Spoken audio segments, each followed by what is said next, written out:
Halo, selamat pagi anak-anak kelas 7A, B, C, dan D.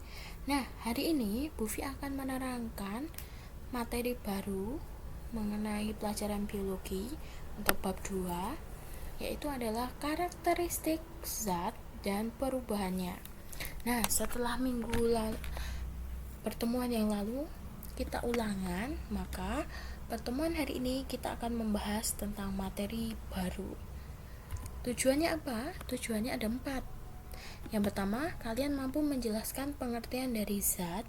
Kemudian yang kedua, kalian mampu membedakan ciri-ciri zat padat, cair, dan gas. Yang ketiga, kalian mampu menyebutkan contoh padat, cair, dan gas. Dan yang keempat adalah kalian mampu menjelaskan perubahan wujud zat. Nilai kemanusiaan yang kita kembangkan pada materi hari ini ada 3: tanggung jawab, disiplin, dan unggul.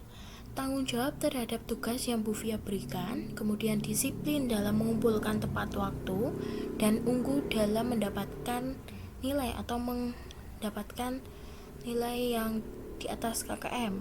Ya, usahakan selalu di atas KKM, jangan ada yang di bawah KKM ya. Nah, yang pertama, apa itu zat?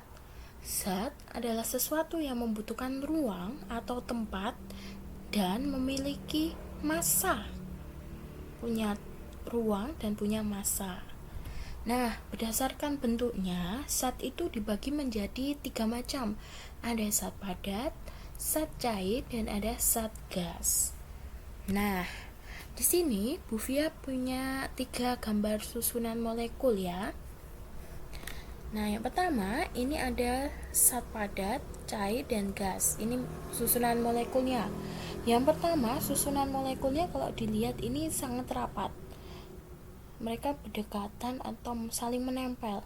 Yang susunan molekul zat cair ini mereka ada jarak walaupun tidak sangat jauh. Terus seperti acak gitu ya, tidak saling menempel. Nah, yang gas ini semakin menjauh lagi. Jelas ini saling menjauh, tidak ada yang menempel. Nah, lanjut. Nah, di sini Bu Fia punya sebuah gambar. Di sini ada mangkuk yang berisi air panas, sehingga ada asap yang mengepul. Kira-kira mana yang termasuk zat padat, zat cair, dan gas? Yang zat padat yang apa? Ya, yang zat padat itu mangkuknya. Kalau zat cair itu air atau cairan yang ada di dalamnya, dan zat gas itu yang mengepul nih asapnya ini gas. Nah, zat padat adalah setiap zat atau benda yang memiliki bentuk dan volume yang tetap. Contohnya ada kelereng, batu, kayu, seng. Nah, apa saja sifat atau ciri zat padat? Yang pertama, bentuknya itu tetap, volumenya juga tetap. Susunan molekulnya teratur dan berdekatan atau rapat, dan mempunyai gaya tarik-menarik antar molekul yang sangat kuat atau kuat.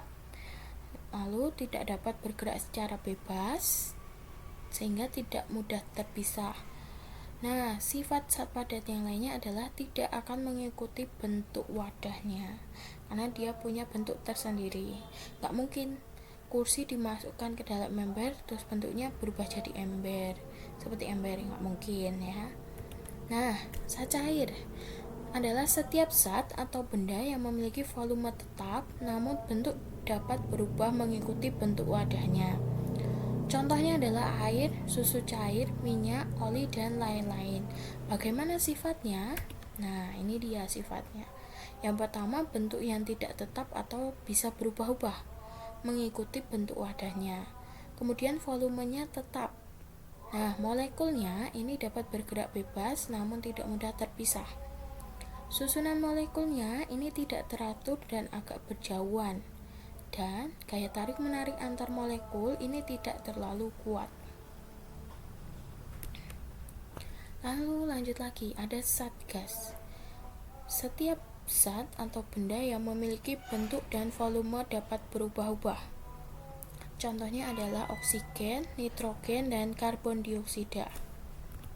Sifatnya itu ada bentuk dan volumenya itu dapat berubah-ubah, dapat mengikuti wadahnya. Kemudian susunan molekulnya tidak teratur dan berjauhan. Ada juga gaya tarik-menarik antar molekulnya ini sangat lemah dibandingkan dengan yang lain.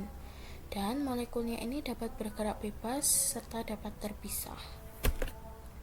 Nah, lanjut lagi ke perubahan wujud zat ya. Nah, perubahan wujud zat ini bisa kita lihat dalam segitiga.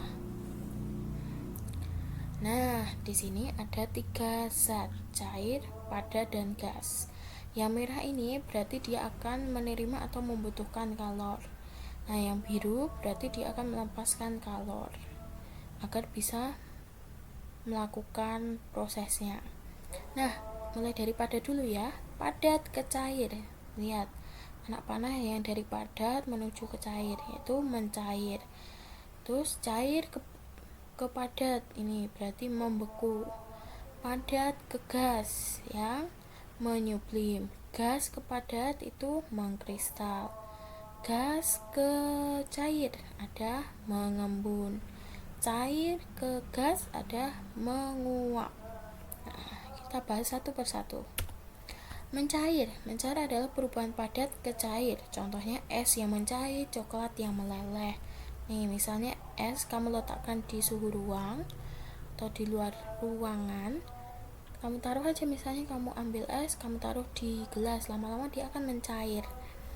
Nah, kemudian ada membeku. Perubahan cair ke padat. Contohnya air menjadi es ketika dimasukkan ke dalam kulkas atau freezer. Nah, kamu masukin air di kantong plastik, terus kamu ikat, masukkan aja ke freezer. Lama kelamaan dia akan menjadi es batu. Itu perubahan dari cair ke padat. Lanjut lagi, menyublim merupakan perubahan padat ke gas. Contohnya kapur barus atau kamper.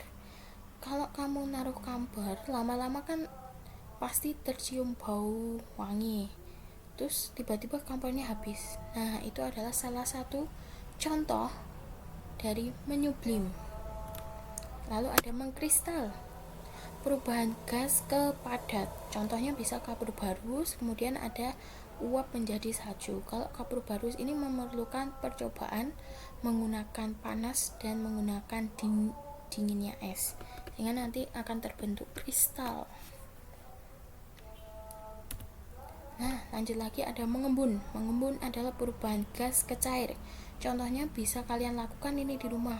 Kamu berdiri di depan kaca, kemudian kamu hembuskan nafas ke arah kaca. Ketika kamu pegang bagian yang kamu hembuskan nafas itu di kaca, pasti terasa agak basah-basah gimana.